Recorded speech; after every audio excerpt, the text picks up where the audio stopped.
चरित्र। अर्चना बहू इतनी देर से चाय बना रही है या बीरबल की खिचड़ी बना रही है। अर्चना ने कुछ नहीं कहा, बस धीरे से कप में चाय डाली और बाहर ले आई।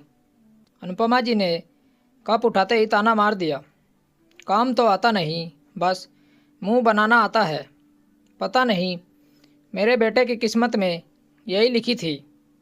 अर्चना ने हाथ हल्के से कांपे, लेकिन उसने फिर भी खुद को संभाल लिया। यह सब उसके लिए नया नहीं था, रोज का था। तभी ननंद अंजना मोबाइल देखते हुए हंसते हंसते बोली, मम्मी आपने सही कहा, भैया की लाइफ तो बर्बाद हो गई इस शादी के बाद। अर्चना ने एक सेकंड के लिए अंजना की तरफ देखा। वह नज़र ऐसी थी जिसमें दर्द भी था और गुस्सा भी, लेकिन उसने कुछ नहीं कहा। तभी अनुपमा जी ने आवाज़ ऊंची कर दी, देखा अब घूर भी रही है, तेवर तो देखो इसके। अर्चना अब भी चुप थी, लेकिन अंदर कुछ टूट रहा था। इतने में उसका पति विजय भी बाहर आ गया। ऑफिस जाने के लिए तैयार हो रहा था। उसके आते ही पूछा, क्या हुआ मम्मी, सुबह सुबह फिर क्या शुरू हो गया। अनुपमा जी जैसे इसी मौके का इंतज़ार कर रही थी। तुम्हारी बीवी के कारनामे सुन लो पहले। कल रात इसे मैंने फ़ोन पर किसी से हंस हंसकर बात करते हुए सुना है। अर्चना का दिल एकदम से ज़ोर से धड़कने लगा। विजय ने तुरंत शक भरी नज़र से अर्चना को देखा। किससे बात कर रही थी तुम? अर्चना ने पहली बार धीमी आवाज़ में कहा, किसी से नहीं माँ जी, गलत समझ रही हैं।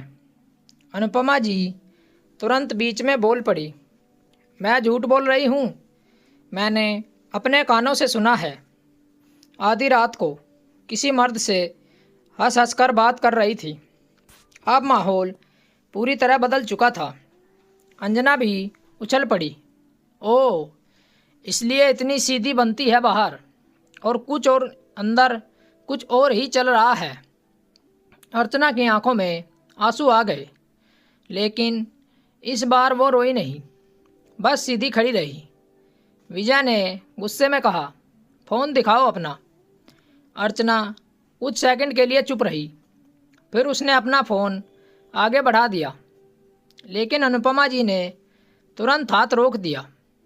अभी दिखाने से क्या होगा, सब डिलीट कर दिया होगा इसने।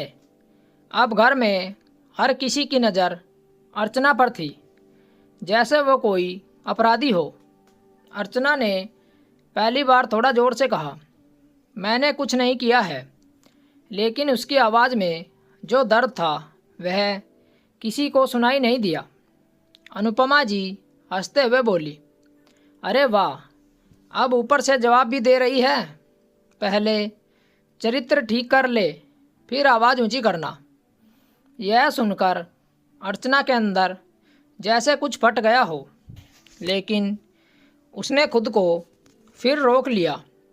विजय ने आखिरी बार कहा, देखो अर्चना, अगर सच में कुछ चल रहा है ना तो अभी बता दो, वरना बाद में बहुत बुरा होगा। अर्चना बस उसे देखती रह गई। जिस इंसान के लिए उसने सब छोड़ा, वही आज उस पर शक कर रहा था। उसने धीरे से कहा, तुम भी यही सोचते हो मेरे बारे में? विजय ने नज़रें चुरा ली, और यही अर्चना के लिए सबसे बड़ा जवाब था। अब तक जो चुप्पी थी वह चुप्पी धीरे धीरे गुस्से में बदल रही थी। अर्चना ने अपने आंसू पोंछे और बिना कुछ बोले अंदर अपने कमरे में चली गई। लेकिन इस बार उसकी चाल पहले जैसी नहीं थी। इस बार उसके कदमों में एक अलग ही ठान थी, जैसे वो अब कुछ अलग करने वाली हो, कुछ ऐसा जो इस घर की सच्चाई बाहर ला देगा। और बाहर हॉल में खड़ी अनुपमा जी अब भी मुस्कुरा रही थी। उन्हें बिल्कुल भी अंदाज़ा नहीं था कि जिस खेल की शुरुआत उन्होंने की है, उसका अंत अब उनके हाथ में नहीं रहने वाला। अर्चना कमरे में जाकर दरवाज़ा बंद कर लेती है। बाहर अभी भी सास और ननंद की धीमी धीमी बातें चल रही थी, बीच बीच में हंसी भी। अर्चना बेड के किनारे बैठ गई। हाथ अभी कांप रहे थे, लेकिन आंखों में अब आंसू नहीं थे।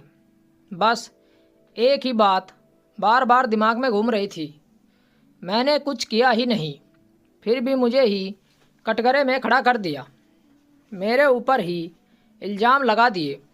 उसने धीरे से अपना फ़ोन उठाया, स्क्रीन खोली, कुछ सेकंड तक बस देखती रही, फिर खुद से बोली, आज अगर चुप रही ना तो ये लोग मुझे कभी चैन से जीने नहीं देंगे।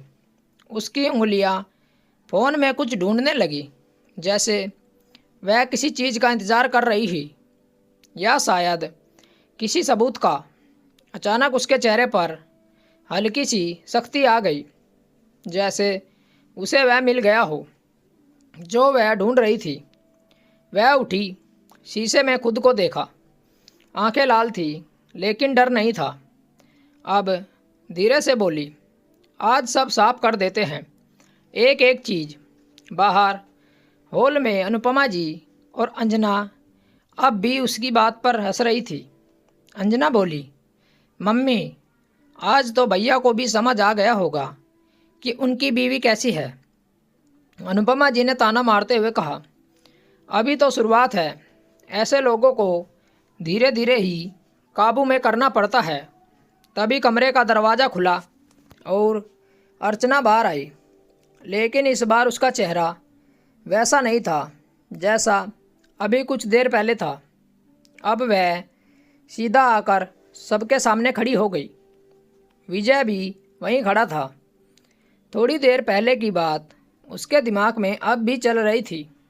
अर्चना ने बिना बात घुमाए सीधे कहा, आप सबको लगता है ना कि मैं गलत हूँ। अनुपमा जी तुरंत बोली, लगता नहीं, पक्का पता है हमें। अर्चना ने सिर हिलाया, ठीक है, आज पता भी चल जाएगा। अंजना हंस पड़ी, ओह, अब ड्रामा शुरू होगा। अर्चना ने इस बार उसकी तरफ देखा, लेकिन कुछ कहा नहीं, बस अपना फ़ोन खोला और विजय की तरफ बढ़ा दिया। पहले यह सुनो। विजय थोड़ा झिझका, लेकिन फ़ोन ले लिया। अर्चना ने कहा, प्ले करो और पूरा सुनना। जैसे ही विजय ने प्ले किया, कमरे में एक रिकॉर्डिंग चलने लगी। पहले कुछ सेकंड तक सिर्फ आवाज़ें थी, फिर साफ साफ अनुपमा जी की आवाज़ आई, आज रात इसे फ़ोन पर फंसाते हैं, फिर विजय के सामने इसकी इज्जत गिराएंगे, तभी यह सीधी होगी। विजय के हाथ एकदम से रुक गए। अंजना का चेहरा भी उतर गया। यह क्या है? रिकॉर्डिंग आगे चलती रही। अंजना की आवाज़ आई, हाँ मम्मी, मैं ही कॉल करा दूंगी किसी लड़के से, ताकि लगे कि यह बात कर रही है। अर्चना चुप खड़ी थी, बस सबको देख रही थी। अनुपमा जी के चेहरे पर रंग उड़ चुका था। यह झूठ है, अर्चना ने पहली बार तेज आवाज़ में कहा। झूठ? और चलाऊं आगे? कमरे में सन्नाटा छा गया। विजय ने धीरे से फ़ोन नीचे रख दिया। उसकी आंखों में अब गुस्सा नहीं बल्कि हैरानी थी। वो अनुपमा जी की तरफ देखने लगा। मम्मी, यह सब क्या है? अनुपमा जी तुरंत संभलने की कोशिश करते हुए बोली, अरे बेटा, यह तो इसने एडिट किया है, आजकल सब हो जाता है। अर्चना हंसी, लेकिन वो हंसी बहुत कड़वी थी। एडिटिंग? माँ जी, पूरी रिकॉर्डिंग है मेरे पास और टाइम डेट सब दिखा सकती हूँ। अंजना अब पूरी तरह चुप थी, उसकी नज़रें नीचे झुकी हुई थी। अर्चना ने एक एक शब्द साफ बोला, कल रात आप लोग मेरे कमरे के बाहर खड़े होकर यह प्लान बना रहे थे। आपको लगा मैं सो रही हूँ, लेकिन मैंने सब रिकॉर्ड कर लिया। विजय अब कुछ बोल नहीं पा रहा था। उसने धीरे से कहा, मम्मी, आपने यह क्यों किया? अनुपमा जी अब गुस्से में आ गई। क्यों किया? क्योंकि यह लड़की तुम्हारे लायक नहीं है। मैं शुरू से कह रही हूँ। अर्चना ने तुरंत जवाब दिया। तो झूठा इल्ज़ाम लगाकर मुझे बदनाम कर देंगी क्या आप लोग? अनुपमा जी चिल्ला पड़ी। हाँ, अगर इससे तुम इस घर से चली जाओगी तो हाँ करूँगी। यह सुनते ही पूरा घर जैसे जम गया। अब अर्चना क्या करेगी? क्या विजय उसका साथ देगा? जानने के लिए कहानी का अगला भाग ज़रूर पढ़ें और चैनल को भी ज़रूर सब्सक्राइब करें। मिलते हैं आपसे कहानी के अगले भाग के साथ। कहानी सुनने के लिए धन्यवाद। राम राम दोस्तों।